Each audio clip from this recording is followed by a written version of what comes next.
Will this be the year you go to a Shrek-themed rave? You might be surprised how high the possibility is, because 2023 is the year of cringe. Unashamed cringe. Meta cringe. The kind where you can't tell if the person is being sincere or ironic. It keeps you guessing. And Shrek raves are not the cause, but the result of living in a society that celebrates cynicism while demanding social and cultural conformity. In moments when the pressure of upholding those standards gets way too much, breakaway movements like this form to say, F it. So, how did we get here? And why is meta cringe the inevitable, beautiful reaction? We typically think of cringe as a combination of regret, awkwardness, and embarrassment. We feel cringe for events that don't warrant an emotion as strong as remorse, but still justify some sort of icky feeling in the eyes of the arbiter.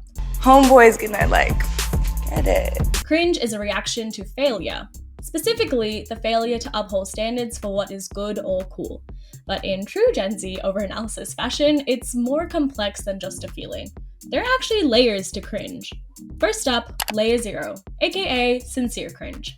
This is the sincerity or pre-irony layer according to trend analyst Agus Penzoni. It comes from sincerely failing to perform according to societal expectations. You can see it in earnest TikTok trends like the catchphrases trend or lip sync videos. Basically, a lack of self-awareness determines this layer. Sincere cringe occurs when people genuinely do not realize that they are behaving in an uncool way. There's no intentional subversion. They're just doing it because they like it. Next up, we have layer 1, ironic cringe. This is classic irony. It's when people with an understanding of the cultural standards intentionally subvert those expectations. During 2021 and going into 2022, cringe comedy took the internet by storm, with creators making fun of themselves and the trends that they participate in. A lot of online comedy content falls into this category, but it does run the risk of being coded with misogyny. For example, male creators making fun of things that women enjoy. You will make fun of women for liking anything. The moment a woman is like, yes, I love astrology, you're like, what the fuck? Next up, we have layer 2, post-ironic cringe. This is when someone recognizes something as cringy and embraces it. At this layer, we see cringe actually become what is cool. There's an important distinction between layer 0 and layer 2. While sincere cringe sees people enjoying things with no awareness about its cringiness, in post-irony, we participate in behaviors precisely because they are cringe. It's deliberate and self-aware. In 2022, creators and celebrities were able to commercially exploit this type of cringe.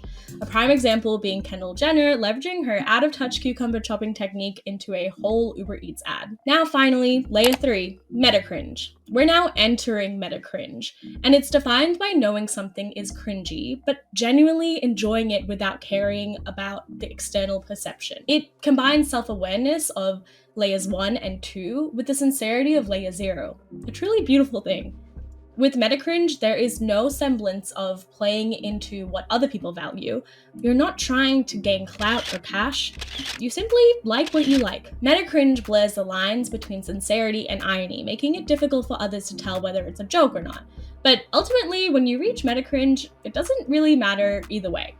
Like many trends and societal behaviors, the layers of cringe are cyclical, and mainstream pop culture has worked its way through them in the recent past. We enjoyed a sense of innocence in the early 2000s sincere cringe era, with people earnestly picking Team Edward or Team Jacob, and screaming, of course with choreography, to the Ketchup song. Next came ironic cringe, with Crazy Frog going from ringtone to #1 hit single. YouTube launched us into the post-ironic era, giving us creators like Miranda Sings, who leveraged embarrassing antics into a comedy career and eventually her own Netflix show. Which brings us to the last time we entered meta cringe, 2010. This was the breakthrough moment for LMFAO and Lady Gaga and Katy Perry's campy teenage dream era. Were these over-the-top personas a gag, or were they legit? Also, who cares? They were unapologetically chaotic and we loved them. This time around, we're seeing that same meta cringe energy in the success of creatives like Nathan Fielder and his unnerving series, The Rehearsal, the shamelessness of everyone having Taylor Swift on their Spotify Wrapped, Doja Cat's weird TikTok behavior, the rise of musicians on TikTok like Hemlock Springs, who is actively subverting how society expects an artist to conduct themselves on digital platforms, and she's having fun.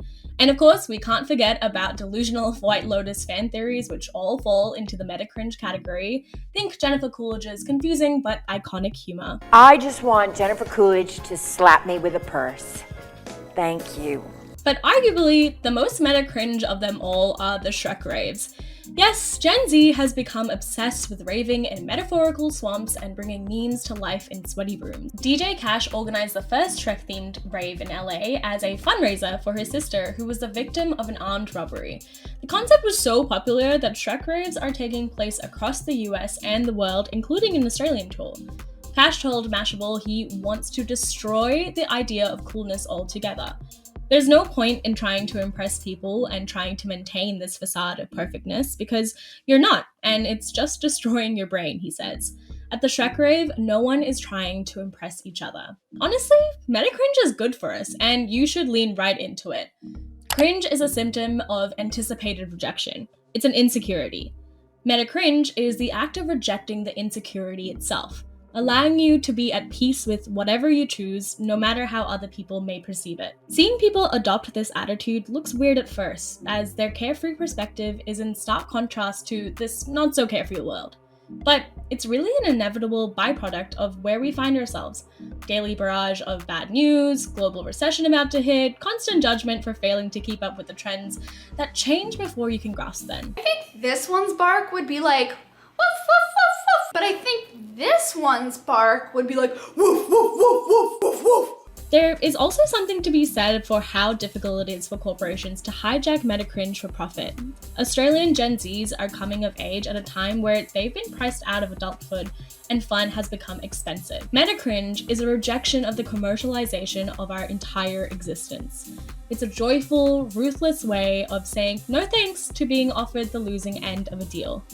Most people can't afford to be cool in this economy, so you may as well just be cringe, be happy, and until the cycle starts again, be free.